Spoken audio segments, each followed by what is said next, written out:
Anything I could have ever thought of, more than anything that I could have ever tried to put together myself. For the first time in my life, I could say God is the center, most focal point of my life, and everything that I do is for Him and through Him. I have my wife here with me. I have my brother here with me. I have my second family here with me. My new friends here with me. I got my boss here with me. I got every area of my life here. It's monumental in my life. 6 months ago, if you'd have looked to where I was then and now, it was just right here on this corner where drug task force pulled me and my wife out of the car at gunpoint once again, to where I'm at now. That's the past. It has nothing to do with anything in my life now. But I just want to thank you guys for being here, because this means the world to me. Yes. This means everything to me. This is the path that I chose, that I've been running from my whole life. I grew up in church. My mother and my father, we had a little church. I grew up knowing, I grew up seeing firsthand that God Himself was real. I lived in the presence of God. I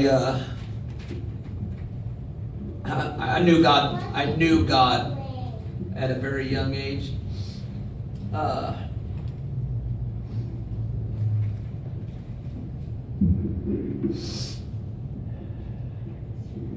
Even though I knew God, I left.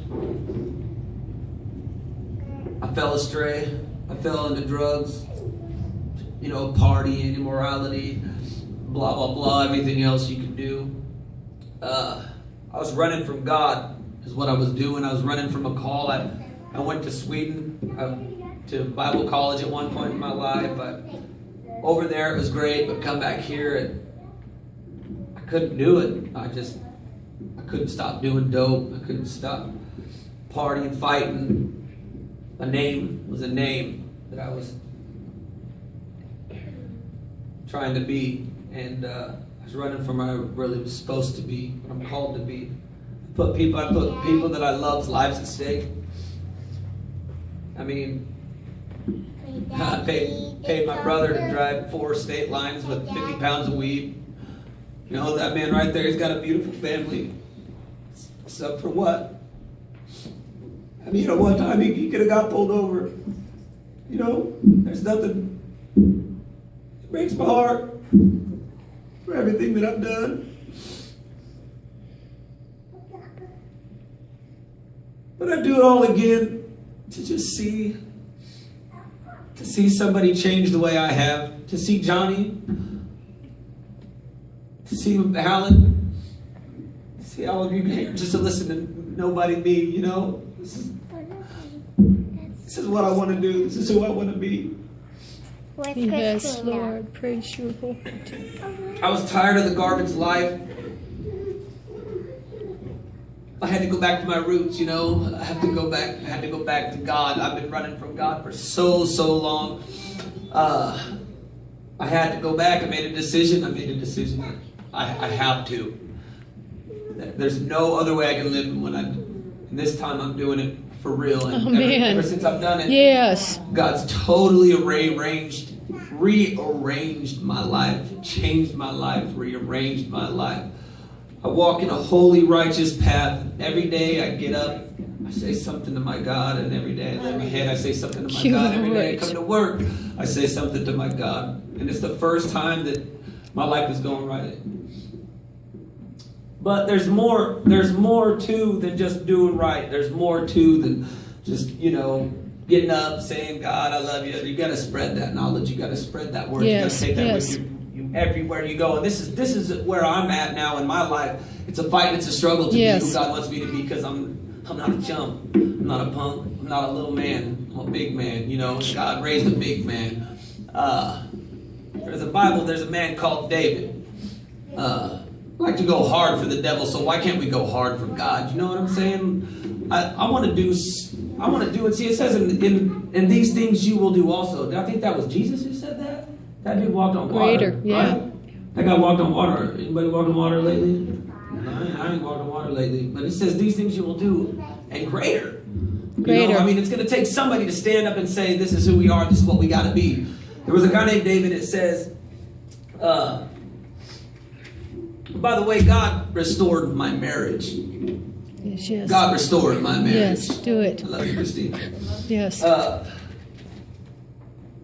It says, I'm going to get a little scripture up in here. In 1 Samuel 17, I'm going to read a little bit. 1 Samuel 17, verse 20. It says, hold on, I've been crying like a little school kid. Stood my cookies. Early in the morning, David left the flock with the shepherd, loaded up and set out, as Jesse had directed. Now look, let me just break this down for you so we can summarize. I like to summarize a little bit.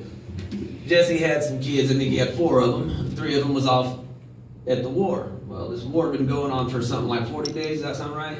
40 days somewhere, doesn't matter. It's here or there, if you know. Anyways, so the little brother, the raggedy little redhead, his dad said, look, go feed your brothers, the guys that were at war, the big tough guys.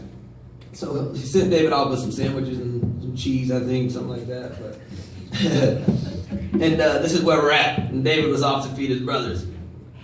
As he reached the camp, as the army was going out to its battle positions, where they weren't doing nothing, mind you, shouting their war cry, Israel and the Philistines were drawing up their lines, facing each other. David left his things with the keeper of the supplies and ran to the battle lines and greeted his brothers. As he was talking with them, Goliath was a giant, I'm sure everybody knows. Goliath, where was that? The Philistine champion from Gath stepped out from his lines and shouted his usual defiance, and David heard it. When the Israelites saw the man, they all ran from him in great fear. Now the Israelites had been saying, do you see how this man keeps coming out? He comes out to defy Israel, the king, who will give great wealth to no man who kills him. He will also give him his daughter in marriage, and he will exempt his father's family from taxes in Israel. So basically what was going on was David was coming out, and he was challenging the armies of God.